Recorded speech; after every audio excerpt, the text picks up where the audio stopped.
Assalamualaikum warahmatullahi wabarakatuh. Alhamdulillah, hari ini kita ketemu lagi dalam kajian Islam yang terus mengkaji dengan tema-tema, dengan topik-topik yang menarik, yang aktual, yang dapat kita manfaatkan dalam kehidupan sehari-hari.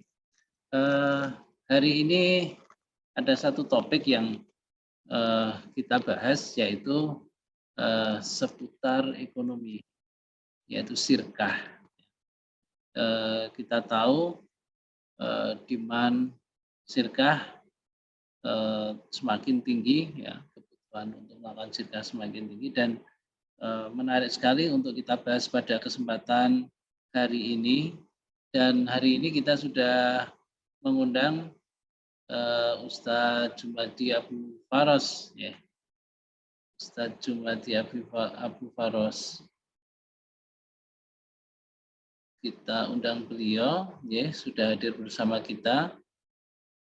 Assalamualaikum Ustadz. Waalaikumsalam warahmatullahi wabarakatuh. Oke, alhamdulillah, ya. Alhamdulillah sudah bersama kita beliau Ustadz Jumadi Abu Faros. Ustadz, ini hari ini kita mau bahas seputar sirkah nih Ustadz. Kayaknya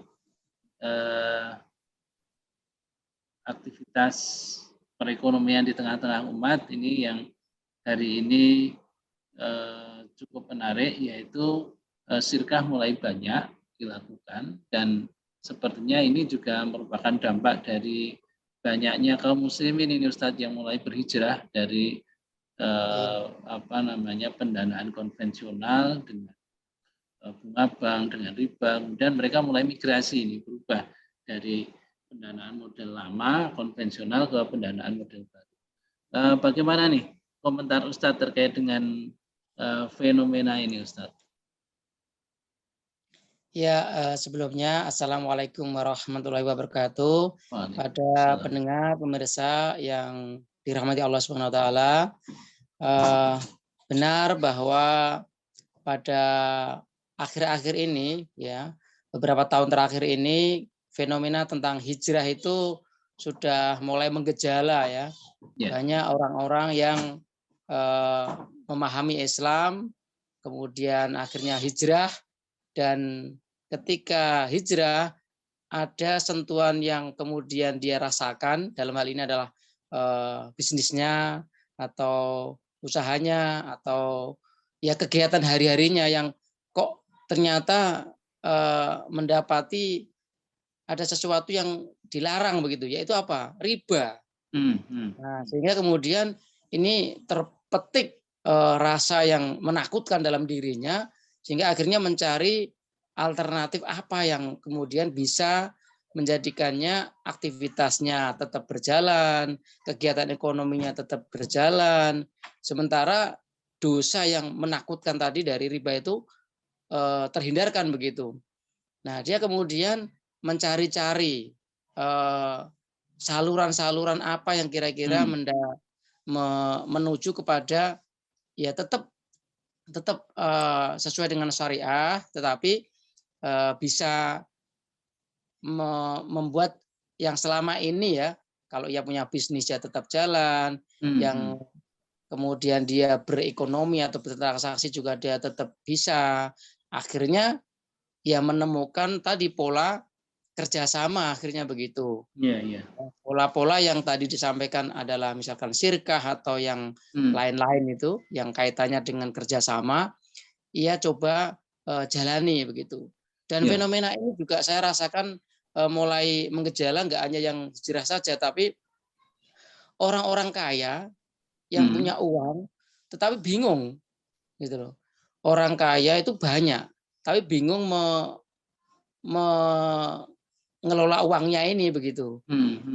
Sehingga kemudian bagaimana uangnya ini yang awalnya itu disimpan saja, kemudian bisa berkembang begitu. Tapi karena dia takut bahwa dengan mengembangkan via deposito atau via riba atau via lain-lain itu dia nggak ingin lakukan, akhirnya ketemu dengan orang-orang yang mau dan bisa mengelola uang yang dia miliki, ya begitu.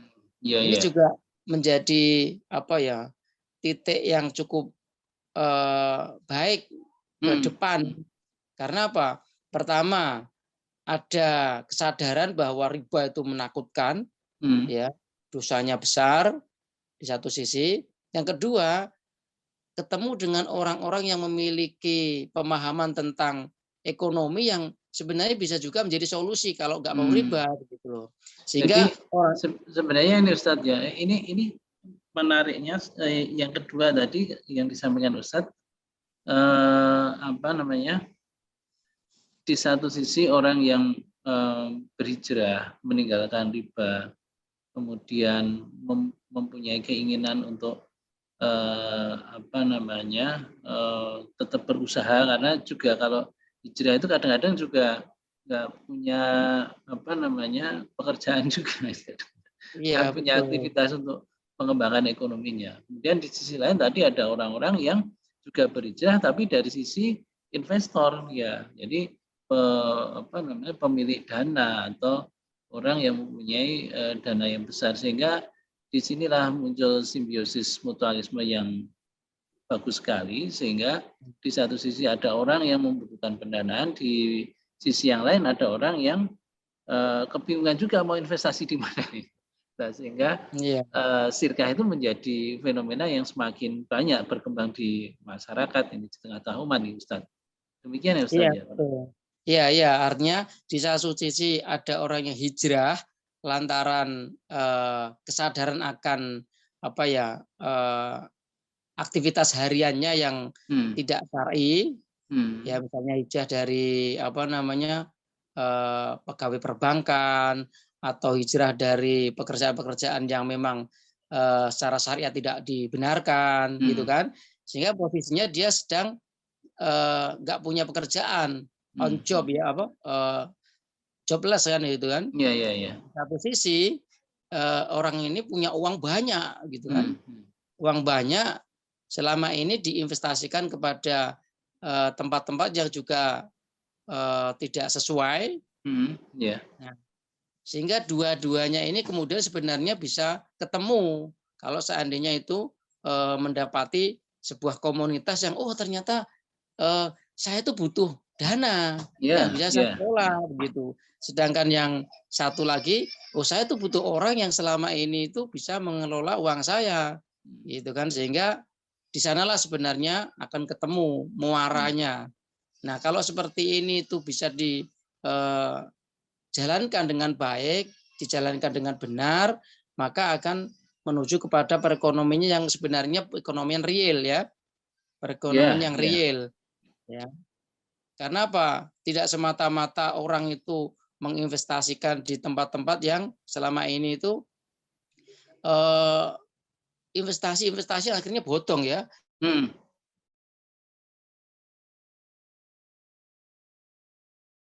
Freeze Ustaz kayaknya. Freeze ya.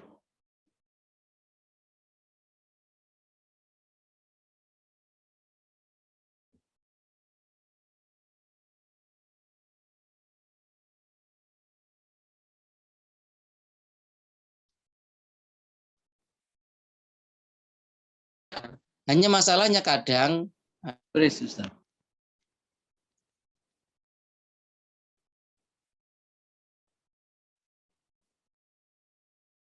Iya, hanya masalahnya terkadang salah satu pihak atau keduanya tidak sama-sama paham bagaimana menjalankan pola kerjasama yang sebenarnya sesuai dengan syariat, begitu, ya kan? Sehingga kemudian yang ada ya saat ini namanya syariah, tapi sebenarnya secara fakta tidak syariah, gitu. Ya. Artinya ya kan? ini menarik ya. Di satu sisi tadi sudah bertemu nih antara apa namanya investor dengan pihak yang membutuhkan dana. Bagus kan ini, kemudian ini menjadi salah satu peluang untuk terjadinya sirkah. Kemudian apa namanya, yang kedua, ini juga bisa menghindarkan investasi bodong itu yang sekarang juga banyak ini merajalela juga. Tapi di sisi lain ketidaktahuan terkait dengan sirkah ini jadi apa namanya, jadi problem. sehingga berpotensi muncul masalah. Oke, sebelum lebih mendalam lagi, sebenarnya sirkah sendiri itu dimaknai atau didefinisikan seperti apa nih Ustaz? Ya, sirkah itu kan perserikatan atau bertemunya antara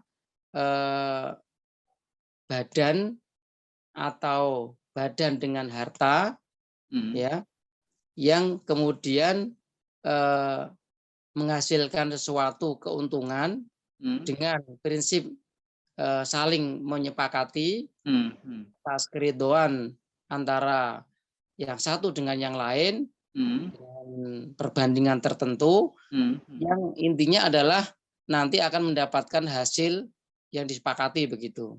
Oke. Ya. Artinya ini ya, ada dua belah pihak yang melakukan kesepakatan untuk membuat akad, kesepakatan atau akad usaha yang tujuannya nanti untuk mengembangkan harta tersebut ya, mengembangkan harta itu ya Ustaz. Mengembangkan harta untuk mendapatkan sehingga titiknya adalah ada dua belah pihak atau lebih ketemu dengan akad tertentu ya sesuai dengan syariat Islam, dan nanti untuk mengembangkan harta itu ya Ustaz ya, ini sirkah yang secara sederhana bisa kita pahami gitu Ustaz ya. Iya, itu. Dan selain itu yang kadang kurang jelas bagi mereka itu adalah apakah persentase pembagian bagi hasilnya atau yang lain itu harus sama. Itu yang kadang masih ada kebingungan. Apakah lebih banyak yang ini atau yang itu. Nah, seperti itu. Apakah ada syariat yang menetapkan bilangan tertentu begitu. Padahal sebenarnya tidak. Ya. Kadang-kadang memang masyarakat yang baru mengenal sirkah atau baru mau join dengan sirkah ini, yang akan dilihat adalah nisbahnya dulu Ustaz ya, bagi hasilnya ini ya mau di setting berapa dan seterusnya. Saya kira kalau ini gimana nih? Apakah berdasarkan kesepakatan atau gimana Ustaz? Kalau di lembaga keuangan konvensional kan nanti namanya juga bukan nisbah tapi namanya ya bunga berapa persen gitu ya, sehingga kadang-kadang kita confuse ini karena nisbahnya juga dengan persentase, berarti ini sama nih, nggak ada bedanya dengan bunga itu Ustaz. Nah, ini bisa diberi penjelasan nih Ustaz tadi. Oke, kita sepakat nih dua belah pihak join dalam sirkah, kemudian hitungnya juga dengan persentase tertentu. Wah, ini sama dengan riba, dengan bunga. Gimana Ustaz ini? Ya, jelas berbeda karena titik perbedaannya seperti ini. Kalau bunga yang diterapkan dalam pembiayaan atau perusahaan fix itu kan, bunga itu kan 1 bulan misalkan fix seperti ini begitu. Misalkan berapa persen kan begitu. Nah, ini kan berbeda dengan syirkah yang jelas yang fix itu persentase bagi hasilnya, bukan keuntungannya yang fix tiap bulan. Gitu loh. Artinya kalau di perbankan yang menggunakan model bunga itu kan per bulan nanti Anda akan mendapatkan bagi atau bunga misalkan segini persen atau 0, berapa persen atau 1%. Untung tidak untung pokoknya dapatnya bunga itu begitu terus begitu kan. Padahal aktivitas kegiatan usahanya belum tentu beruntung. Nah, sementara kalau dalam syirkah itu persentase bagi hasil itu ditetapkan berdasarkan keuntungan gitu. Jadi ini keuntungan namanya juga bagi hasil ya. Berarti yang dibagi hasilnya, yang dibagi keuntungannya. Bagi keuntungannya. Ya, keuntungannya ada atau tidak. Kalau ada dibagi berapa porsinya. Dan ini tidak mesti harus sama, misalkan 50% harus begitu. Tapi tergantung kesepakatan. Kalau kesepakatannya memang menghendaki 50-50 ya bisa, atau 45 55 juga bisa, atau 60, 40 juga bisa. Itu tidak ada aturan secara syariat yang menetapkan. Yang penting itu adalah berdasarkan kesepakatan dan kerelaan antara pengelola dan pemodal. Nah, seperti itu. Nah, yang itu juga berarti kadang kalau bagi hasil bisa jadi bagi rugi, Ustaz ya. Karena kan tidak mesti menghasilkan, tidak mesti laba itu kan. Iya, bisa saja seandainya terjadi sesuatu yang memang itu menghasilkan kerugian, menyebabkan kerugian, artinya pengelola telah mengelola dengan sebaik-baiknya, ya kan? Tetapi memang kondisinya menjadikannya rugi, maka kerugian itu ditanggung pihak yang punya dana. Ini yang kadang juga tidak dipahami oleh pengelola ataupun pemodal, sehingga akhirnya terjadi ketidakharmonisan di tengah jalan. Kok saya harus menanggung kerugian padahal saya harus memberikan dana saya, begitu loh. Ini kalau tidak dipahami, artinya secara keilmuan sakofah tentang syirkah itu sendiri tidak dipahami secara detail, akhirnya menjadikan satu sama lain tidak kemudian saling percaya. Ya, betul. Yang satu menuduh yang satu lagi menuduh yang lainnya. Iya.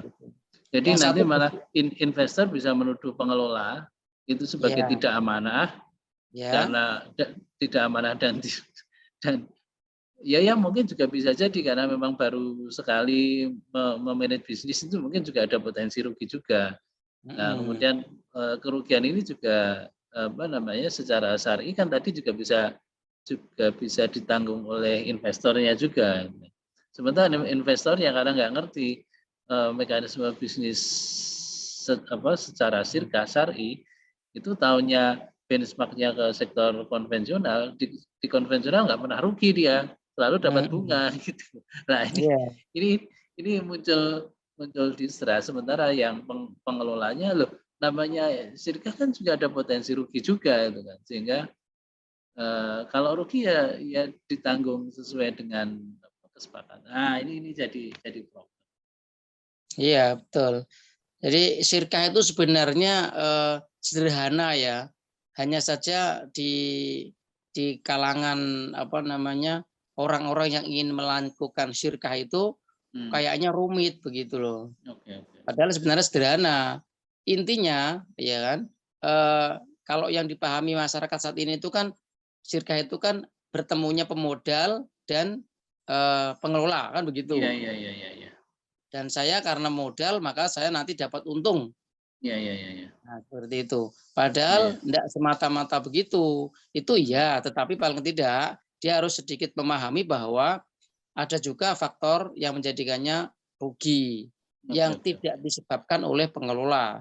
Tapi kalau kerugian itu disebabkan oleh pengelola, maka pengelola itu bertanggung jawab. Misalnya pengelola itu melakukan sesuatu yang menjadikannya rugi. Misalnya dari pihak pemodal sudah memberikan ancang-ancang persyaratan, misalkan ini tolong jangan usaha di bidang itu. Oke. Ancang begitu kan. Karena apa? Karena kalau usaha di bidang itu si pengelola itu nggak begitu mahir. Tapi tetap si pengelola ini bersikeras untuk melakukan terjun di bidang yang sudah dilarang oleh pemberi modal. Nah, ketika nanti hasilnya kok misalkan rugi, ya itu kerugian karena pengelola yang tetap bandel gitu. Itu enggak, maka pengelola bertanggung jawab. Tapi kalau dia sudah mahir, memang mengelola di situ. Nah, suatu ketika terjadi ya force major ya, atau terjadi sesuatu yang menjadikannya bangkrut atau rugi, di luar kemampuannya pengelola, itu tetap rugi itu ditanggung oleh pemodal. Gitu. Sebenarnya kerugian itu bukan hanya pemodal, si pengelola juga rugi karena dia nggak dapat apa-apa sudah bekerja kan. Ini menarik nih Ustaz. Nanti mestinya di awal syirkah dilakukan itu mestinya ada kesepakatan, ada pendokumentasian kesepakatan dalam mungkin perjanjian sederhana gitu Ustaz ya. Kemudian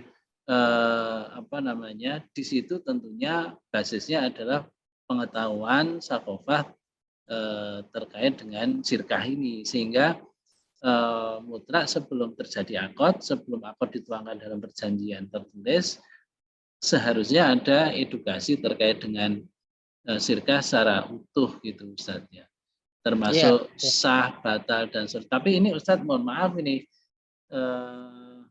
redaksi ini membatasi durasi kita.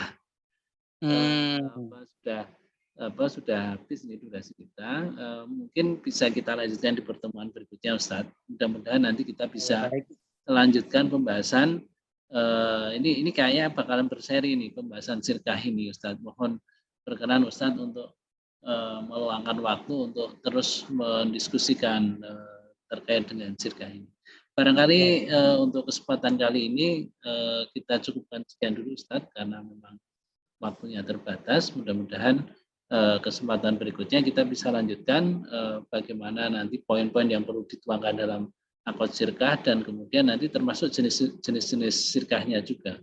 Oh ya. Saya kira itu Ustaz, mohon maaf jika banyak hal yang kurang pas, kurang berkenan. Terima kasih pemirsa, kita cukupkan sampai di sini pertemuan kita untuk kesempatan kita kali ini, dan insya Allah kita akan sambung dalam pertemuan berikutnya. Assalamualaikum warahmatullahi wabarakatuh. Waalaikumsalam warahmatullahi wabarakatuh. Terima kasih. Assalamualaikum.